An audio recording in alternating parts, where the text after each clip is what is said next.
इस कार्यक्रम के पुण्यार्चक हैं श्री वर्धमान श्वेतांबर स्थानकवासी जैन श्रावक संघ ट्रस्ट, उपाध्याय प्रवर प्रवीण ऋषि चातुर्मास समिति।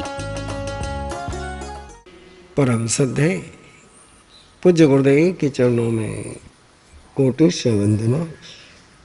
उपस्थित भव्य आत्माओं, क्या आदत है अपनी?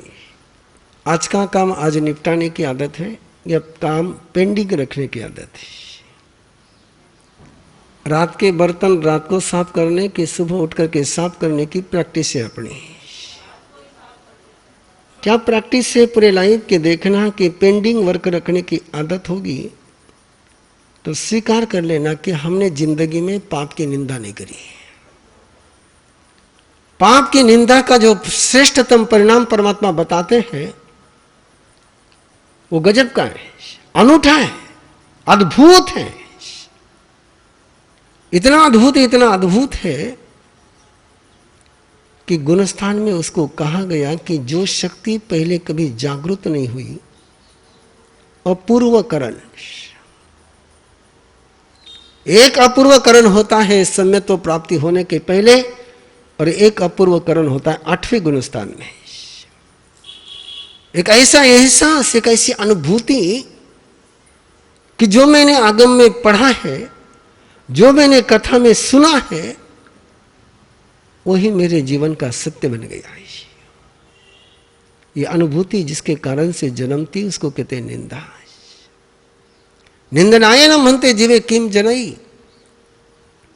निंदनायनम पच्छानुतावेनम जनई, पच्छानुतावेनम विरज्यमाने करण गुण सेढ़ी पड़िवज्जई। और करण गुण पर सेढ़ी पड़िवन्य न मन गारे मोह निज कम्मम उघाई। अंदर में जब निंदा होती है, पाप की जब निंदा होती है, कल के वाक्य को फिर एक बार रिपीट कर रहा हूं, जिसको गुरुदेव बहुत बार कहते थे, घृणा हो पाप की, पापी की नहीं। पाप की घृणा, वो पाप शायद मेरे द्वारा हुआ हो, चाहे दूसरे के द्वारा, किसी के द्वारा भी पाप हुआ है, किसी भी व्यक्ति के द्वारा पाप हुआ है। उस पाप को मैं गलत समझता हूं, मैं उसके प्रति अनादर व्यक्त करता हूं। मैंने किसी भी पाप को यदि आदर दिया तो पाप मेरे जीवन में आना है। मैंने दूसरे के जीवन के पाप को भी आदर दिया है, दूसरे के जीवन के पाप को भी मैंने नजरअंदाज किया, तो पाप आज नहीं कल, कल नहीं परसों मेरे जीवन में प्रवेश करना ही करना है। ये आदर बड़ा गजब का सूत्र है। जिसका हम आदर करते हैं उसको हम अपने जीवन में इनविटेशन देते हैं। इसलिए आप लोग लिखते हैं ना, सादर आमंत्रण। निरादर आमंत्रण नहीं होता। आदर आमंत्रण कैसे होता है? सादर। और सादर आमंत्रण होता है जिसका भी आपने सादर किया, जिसका भी आपने रिस्पेक्ट किया, उसको आपने अपने जिंदगी में इनवाइट किया है। इसलिए पाप की निंदा, और पाप की निंदा का परिणाम होता है पश्चानुताप। पश्चाताप शब्द नहीं ना, कल का जिन्होंने नहीं सुना उनके लिए थोड़ा सा रिवाइज कर रहा हूं कि मैंने कोई कृत्य किया, किसी ने कोई पाप किया है, पाप हुआ है, और पाप के बाद जो उसके अनुरूप ताप अंदर में निर्माण होता है। कोई भी पाप करते हैं तो अंदर में ताप बनता है। ये आपका अनुभव होगा कि गुस्सा करा है तो अंदर में हीट आती है, अहंकार किया तो भी गर्मी आती है, माया किया तो भी गर्मी आती है, वासना का खेल खेला तो भी गर्मी आती है। वो जो अनुताप है, उस अनुताप को जो देखता है, पास्ट इफेक्ट को जो देखता है, आफ्टर इफेक्ट को जो देखता है, और आफ्टर इफेक्ट यदि आप देखोगे तो परमात्मा कहते हैं जिसने आफ्टर इफेक्ट को देखा वो वहां से विरक्त हो जाता है, वो उसमें उलझता नहीं है। वो उलझा ही इसलिए है कि उसने उसके आफ्टर इफेक्ट देखे नहीं। इसलिए आचारांग सूत्र में शब्द गया, अयंक दंसी न करे पावन। जिसने आफ्टर इफेक्ट देख लिए, पाप के परिणाम देख लिए वो पाप नहीं करता है। पापी को देख करके पाप से विरक्त नहीं हो सकते हैं। कि कई बार पापी, जैसे फॉर एग्जाम्पल है ना, हम अर्जुन माली को देखते हैं और अर्जुन माली को देख करके कई सयाने लोग ये भी सोच सकते हैं कि हत्या करने के बाद भी मोक्ष में जाया जा सकता है। तो गड़बड़ क्या हो जाएगी, खतरनाक खेल हो जाएगा। लेकिन उसके पाप को देखा और पाप के परिणाम को देखा, इसलिए भगवान महावीर ने निर्वाण कल्याणक के पहले 55 ऐसे कथानक सुनाए, 55 ऐसे जीवंत प्रसंग सुनाए कि जिसमें पाप का परिणाम बताया था, दुख विपाक, और 55 ऐसे प्रसंग सुनाए कि जिसमें पुण्य का विपाक बताया था। जिसमें से आज बचे कितने अपने पास? 10-10 बचे, सुख विपाक और दुख विपाक। और समझदार लोग सुख विपाक की वाचना करते हैं, दुख विपाक को हाथ नहीं लगाते। लेकिन मुझे लगता है कि सुख विपाक नहीं पढ़ा तो भी चलेगा, दुख विपाक पहले पढ़ना चाहिए। वही पता चलेगा कि पाप का परिणाम क्या आता है, और पाप के परिणाम होने के बाद आदमी पाप से बाहर निकलता है। और एक बार वो पाप से विरक्त हो गया, अगला शब्द बहुत टिपिकल वर्ड है, करण गुण सेढ़ी। बोलिए, करण यानी शक्ति, गुण यानी मल्टीपल, गुण यानी गुणाकार कहते हैं ना, मल्टीपल। जहां शक्ति मल्टीपल होती है ऐसी सीढ़ी पर लगता है। कैसी सीढ़ी? कि एक कदम रखा कि अगला कदम दूसरा नहीं होता है, अगला 10वां कदम, 10वें कदम पर पहुंचा कि अगला 50वां कदम। जहां शक्ति कंटिन्यू मल्टीपल होती चली जाए, और जब वो मल्टीपल शक्ति का अनुभव होता है तो उस समय अंदर का मोह कर्म जो हमारे सारी समस्याओं की जड़ है, पाप का मोह, पुण्य का मोह, इसका मोह, उसका मोह, उस मोह के कारण से वस्तु का असली स्वरूप नजर नहीं आता है। असली स्वरूप नजर आ जाए, किसी नॉनवेज खाने वाले व्यक्ति को ओपन आयक से यदि वो कभी बुचड़ खाने की यात्रा कर कर आएगा तो शायद नॉनवेज खाने की इच्छा नहीं हो पाएगी। और आप लोग जितने भी होटल में खाना खाते हो, एक बार उसके भटार खाने में जाकर के आ जाना है। भटार खाने की हालत एक बार देख लेना है, और भटार खाने की हालत देखने के बाद वो सामने जो परोसी हुई सजाई हुई चीज आती है, उसके पीछे जो छिपा हुआ वो दिखता है। बहुत साल हो गए, अब तो हालत बहुत आगे बढ़ गई होगी। 97 में हम लोग दिल्ली थे, और दिल्ली में जमुना पार के एक स्थानक में रुके हुए थे, और संयोग की बात की स्थानक के पीछे गली में रोड पर रात का खाना चल रहा था। अब हम ऊपर थे और लोग नीचे थे, और बड़े हेलोजन के लाइट लगे हुए थे।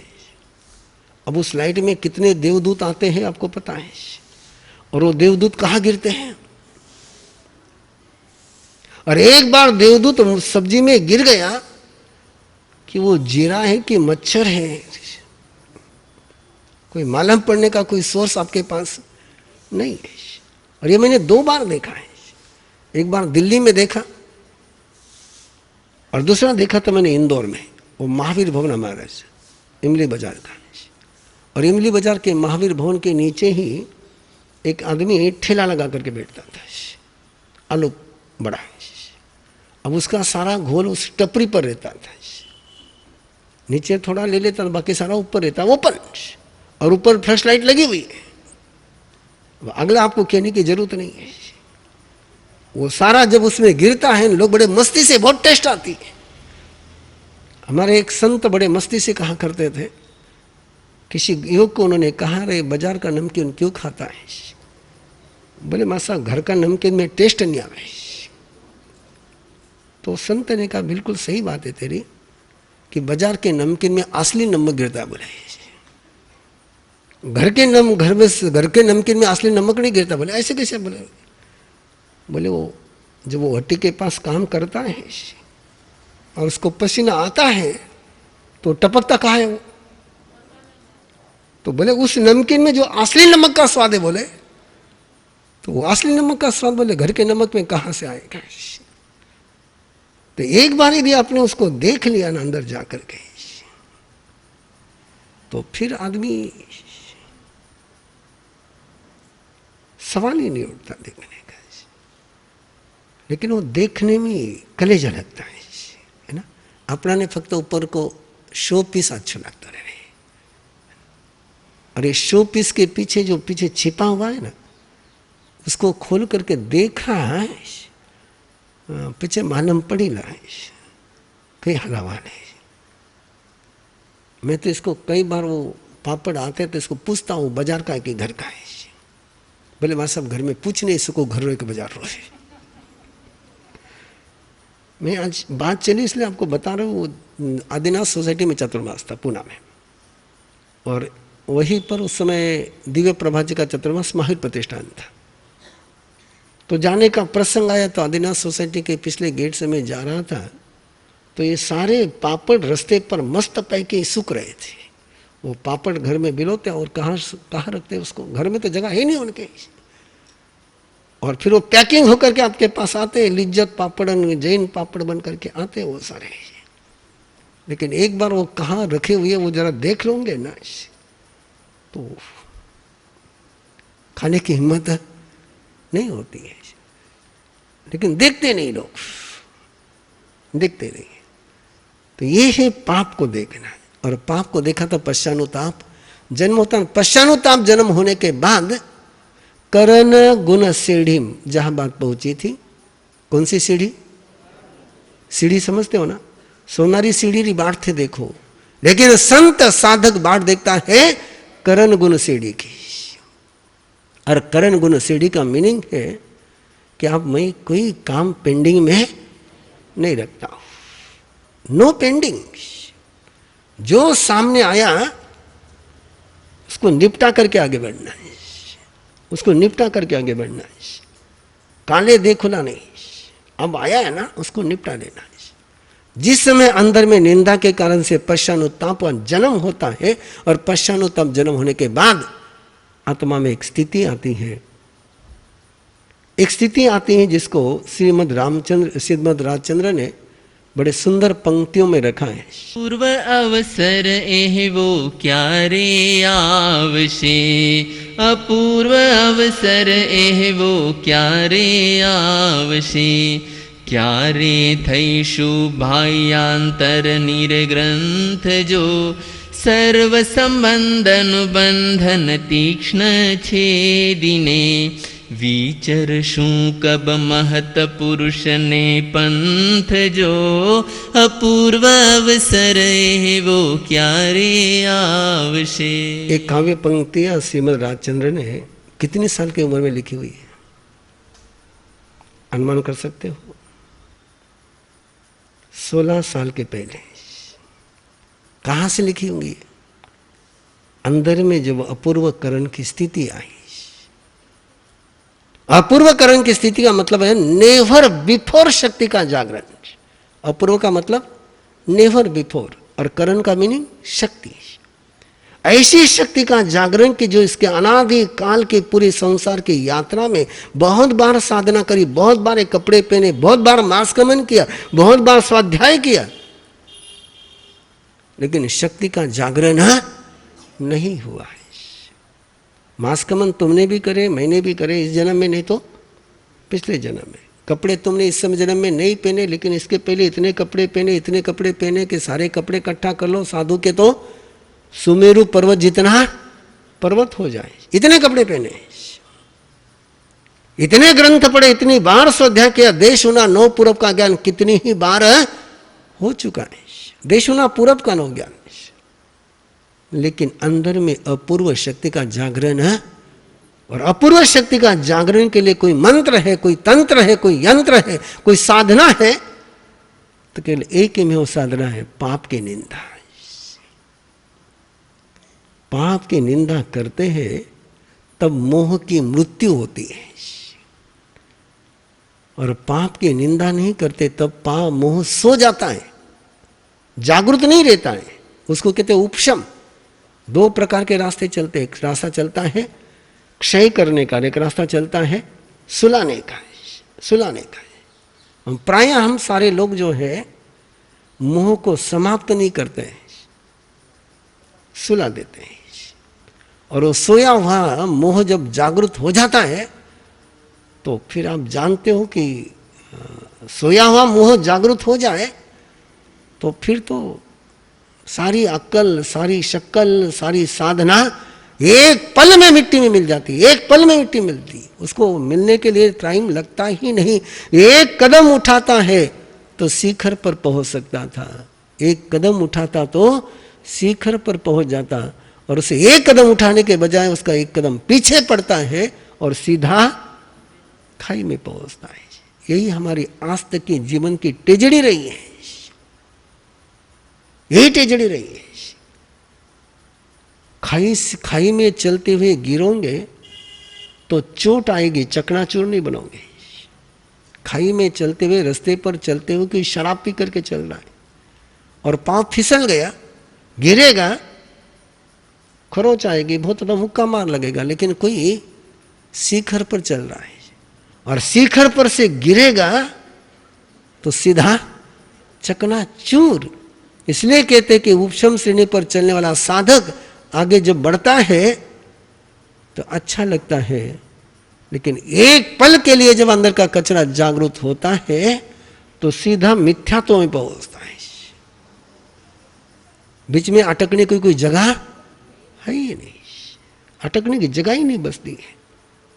इसलिए एक छोटी सी आदत अपनी जिंदगी में लगा लो, पाप की प्रशंसा नहीं करूंगा, पाप का अनुमोदन नहीं करूंगा, चाहे पाप मेरे जिंदगी का हो चाहे दूसरे के जिंदगी। इस कार्यक्रम के पुण्यार्चक हैं श्री वर्धमान श्वेतांबर स्थानकवासी जैन श्रावक संघ ट्रस्ट, उपाध्याय प्रवर प्रवीण ऋषि चातुर्मास समिति, महावीर भवन, इंदौर।